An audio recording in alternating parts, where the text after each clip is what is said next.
Hello everybody, welcome to this session where I'm going to talk about something's gone wrong with my slides.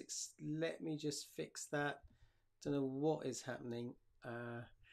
Keeps hiding my slides. Give me a second. If you can hear me and see me, just let me know and I will try and fix this. Don't know why this is happening. Just give me a second. This is fun.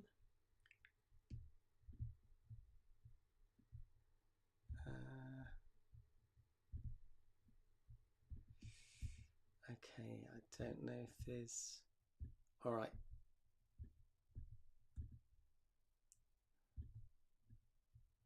Okay, doesn't seem to want to let me share my slides, which is a little bit of a shame.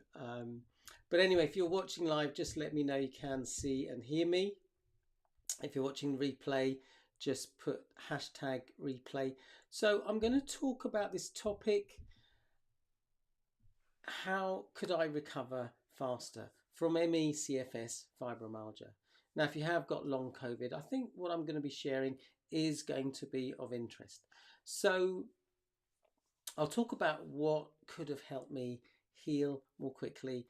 With the benefit of hindsight, looking back, I realized that there were things that I discovered along the journey that had I known these things at the beginning, it would have made a massive difference. So just gonna see if there's any comments. Can't see any comments yet.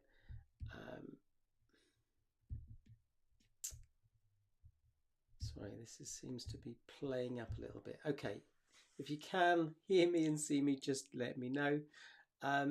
So I developed ME/CFS fibromyalgia in 1997, and I went off sick, didn't work again for 8-9 years.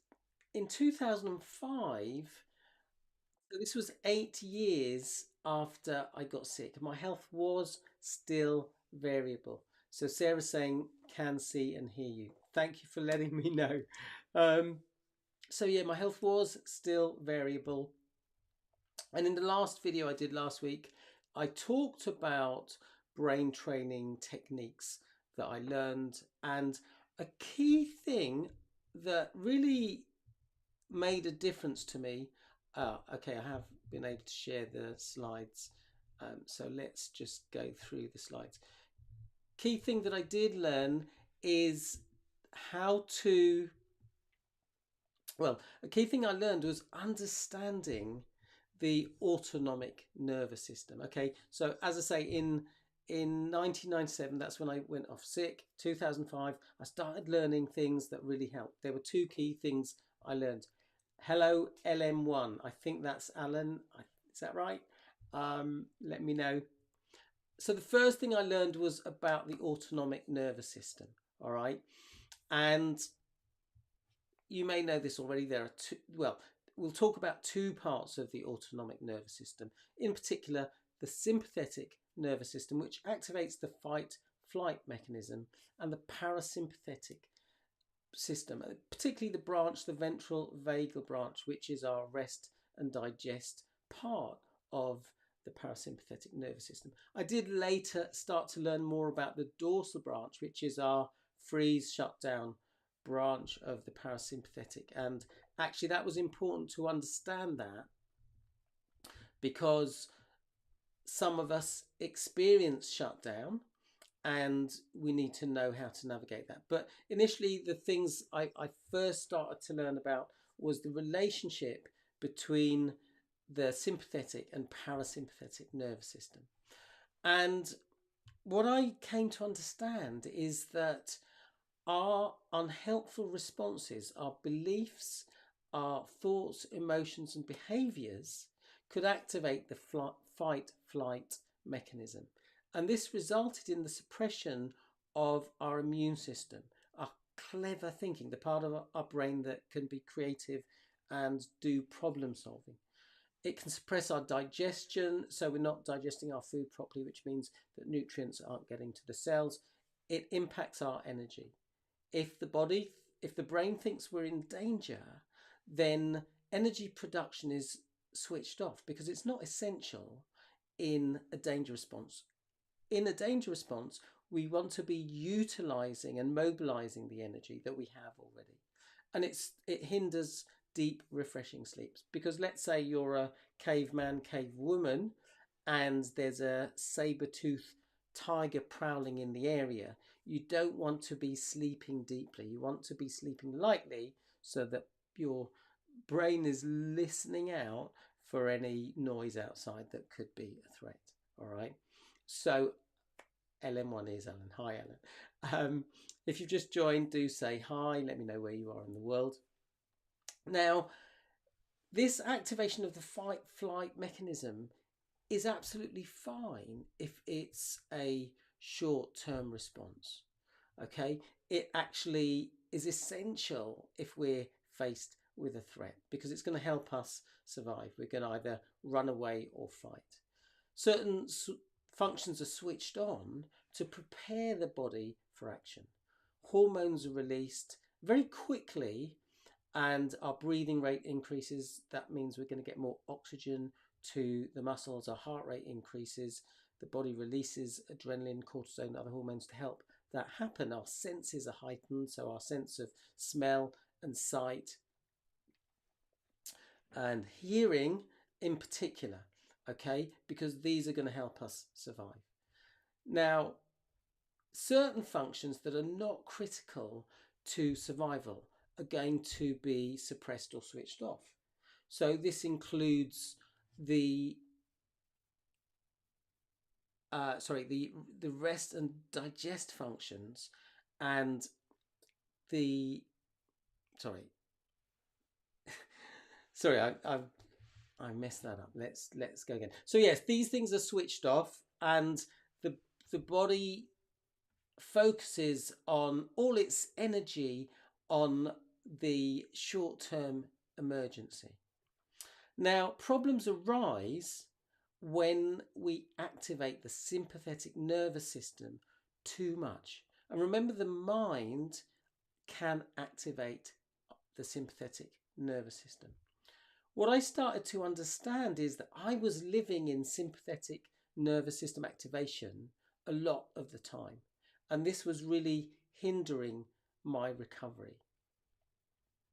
What I learned is that the solution was to actually activate the parasympathetic nervous system response. So if I was able to cultivate helpful responses instead of the unhelpful responses, so for example, an unhelpful response might be noticing a symptom and catastrophizing, telling myself I'm never going to get well, which is something I would do, telling myself I'm going to end up in hospital because I'm feeling so bad. A more helpful response would be, okay, I've got this symptom, but I've had these symptoms before and I have got better. And what's really interesting is when we're in that stressed state, remember, our clever thinking gets switched off. So the part of our brain that's rational that can remember, oh, actually, I've had this symptom before and I did recover, I got better, I came out of it. You know, we're not in touch with that part of the brain, okay? If we keep activating the parasympathetic state, it switches on the immune function. Our clever thinking is switched on. Our digestion starts working properly. Our body produces and stores energy, and we achieve deep, refreshing sleep. So the second thing I learned, that in conjunction with understanding the autonomic nervous system, is I learned about neuroplasticity. So neuroplasticity is the notion that the brain grows with use. Whatever we practice, we get good at. So yesterday I was chatting to a friend of mine who's a black cab driver. I've talked about him before, and I think Alan got the answer to this question right when I asked it before. They have to memorize 25,000 streets in London. And I've tested him, and you know, if I say take me from A to B, take me down that side road. What's the side road of that side road on the left? He knows the answers. It's incredible. So principles, whatever we practice, we get good at. Now, I did release a video earlier this week where I talked about what we focus on matters. All right. So do check that video out, because I share some strategies for activating the good hormones, the dose hormones, dopamine, oxytocin, serotonin, and endorphins. Okay, so do check that video out. But one of the things I talked about is, if you imagine there's two wells in a field, one is full of the hormones that get released when we activate the fight, flight, sympathetic response, so adrenaline, cortisol. The other well is full of those good hormones that help us feel good, help our immune system function properly. Now consider that if we keep responding to challenging situations, etc., and we go to that well full of adrenaline and cortisol, then we create a pathway that makes it easy for us to do that. All right. And if we're not using the pathway that's going to the well with the beneficial hormones, that is going to get overgrown. So now it's more difficult to go down that pathway. Now, the good news is that you have access to this magical lawnmower. Now, the lawnmower represents your determination, okay? And your determination means that you have the ability to cut through that grass and create a pathway to the parasympathetic well. All right. So how do we do that? How do we create this pathway? And if we stop using the pathway that's going to the adrenaline well, cortisol well, the sympathetic activation, that pathway will grow over. All right. So this is an analogy of what's happening in your brain. Okay. We create pathways to certain responses, and whatever we practice, we get good at. If I practice playing the piano, after a while, I just know certain chords off by heart. I am actually learning the piano, and I've got a long way to go. All right. But I'm building up my repertoire of chords slowly but surely. All right. So I want to share a 3-step system. Okay. This is a little flavor of my Building Resilience course. All right. So just consider, if we keep going down that pathway, activating the sympathetic fight flight response, we get good at that. It gets easier to do that, but we can actually reverse that. So the first step, I'll go through the steps and then I'll invite you to close your eyes and we'll walk through the steps. The first step is to connect to the part of you that is wise. Okay, I'd like you to consider that you have responded to challenging situations many times in your life, and you have responded in resourceful ways. So that wise part of you is a bit like the blue sky. It's always there. Okay. The question is, how often do you remind yourself that there is this part of you? Pop in the chat. Is this something you remind yourself of daily? Do you connect to that part of you daily? Let me know in the chat. So that's the first step, is to connect to that wise part of you. And that part of you has the capacity to cultivate patience towards yourself.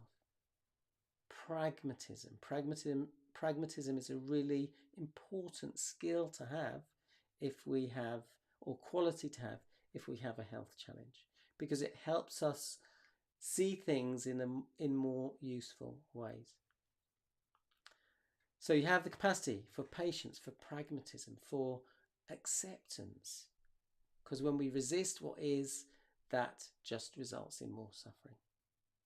You have the capacity for calm and compassion, the capacity for trust in yourself, trust in your body's ability to heal, trust in your ability to make decisions that support you.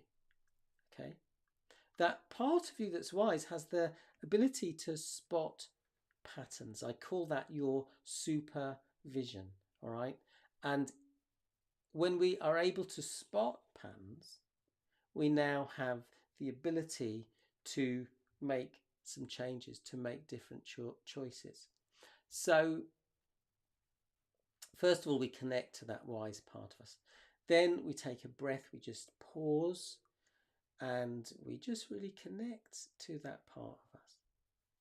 The second step is to choose a different response. So if we recognize we're standing in that field, we can see those two wells, and we're about to go down that pathway towards the well that activates the fight-flight response and slows down our healing, then we can choose to just stop and make a different decision. The third step is to create a new response. And there are two elements to that. First of all, we reframe. So we find a way of looking at the situation that's more useful. I've created a cheat sheet, the reframing cheat sheet, which gives you examples of ways of reframing many of the kind of scenarios people with ME, CFS, fibromyalgia, long COVID experience, like experiencing symptoms, experiencing a dip or a setback, like catastrophizing, like telling yourself you're never going to get well. So if you'd like that cheat sheet, comment reframe below. All right. And if you're watching on YouTube, I will post the link to that. All right. And then the next thing we can do, the second part of creating the new response, is to reinforce that new response. So we practice it in real time the next time you're faced with that situation. But you can also reinforce it by using visualization. So imagining you're in that situation where you did that old unhelpful response, and now you imagine a movie screen on the wall, you see yourself responding in the desired way. So I invite you, as I say, to close your eyes, and we'll just go through these steps. All right. Obviously, only close your eyes if it's safe to do so. So I invite you just to take a moment to connect to that part of you that is wise. Remember, it's like the blue sky, it's always there. And that part of you has the capacity for patience, for pragmatism, for acceptance, for calm, for compassion, for trust. And that part of you can cultivate other useful qualities as well. That part of you has the ability to spot patterns. For example, every time I overdo it, I tend to chastise myself, I tend to catastrophize. So that part of you can just pause, take a breath, and then move on to step 2, which is to choose, to make conscious choices. And this is one of the things that we have the ability to do. Even though some of those responses, those unhelpful responses, are habitual, we do them without thinking, they're easy to do. We can choose a different response.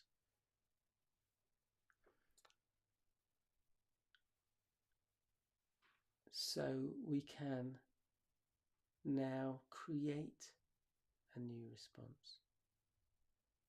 So let's say someone is saying, I overdid it, and they were chastising themselves. They could reframe by saying, actually, I overdid it, but it's okay.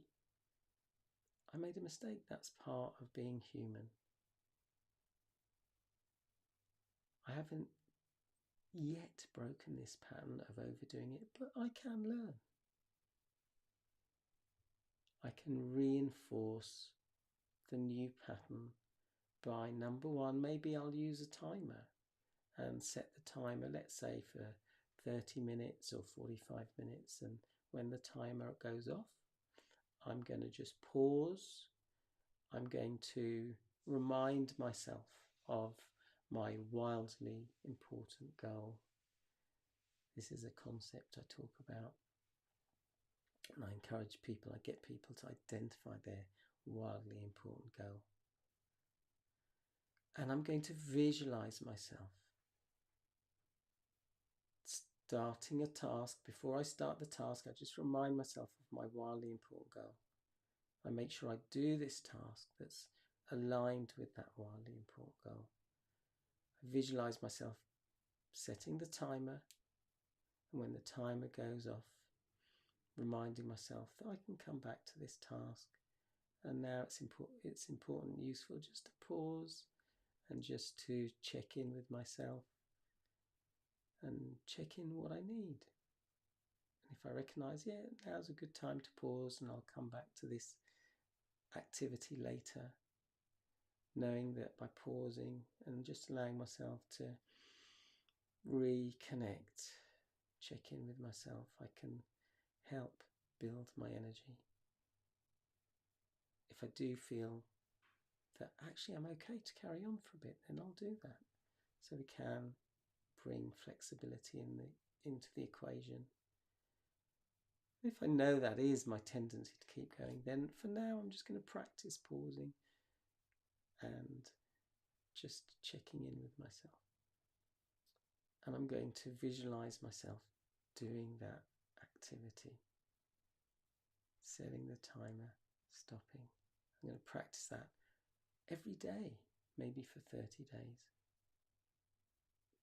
The other example I gave is if someone's catastrophizing, saying, oh, I'm never going to get well.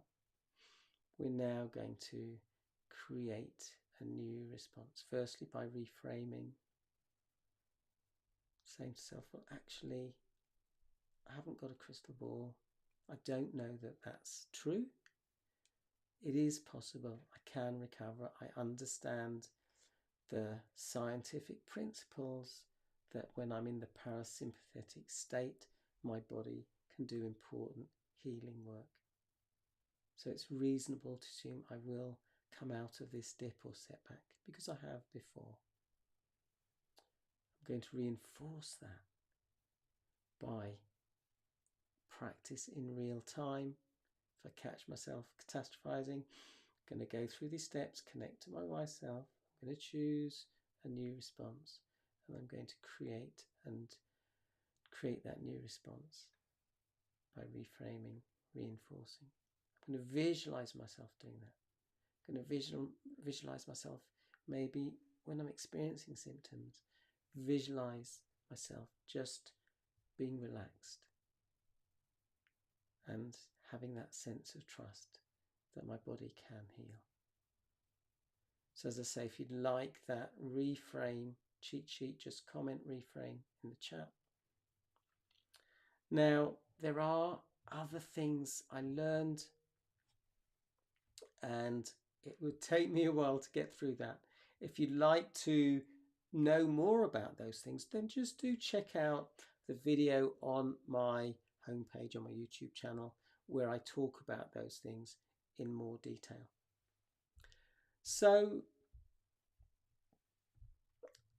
next week, same time, same place, I'll do another video, and I could do a video on what I would say to myself when I got sick, with the benefit of hindsight. If I could go back in time to 1997, talk to myself, what I would be saying to myself. That's option one. Option two is doing a live session on how to heal without making it hard work.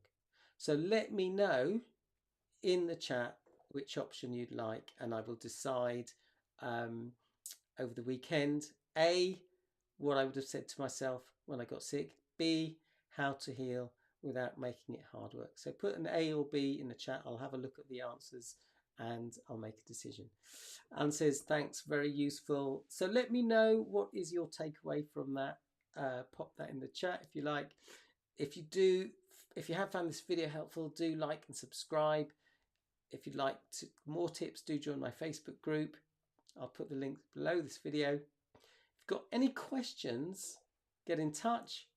So Alan says B. All right, so first vote for B. Got any questions? Yeah, get in touch. But for now, I'll say thanks for watching. KT says B as well. Okay, so far B on a very short, small snapshot is ahead. If you've got any questions, get in touch. Thanks for watching. Wishing you great health. Bye for now.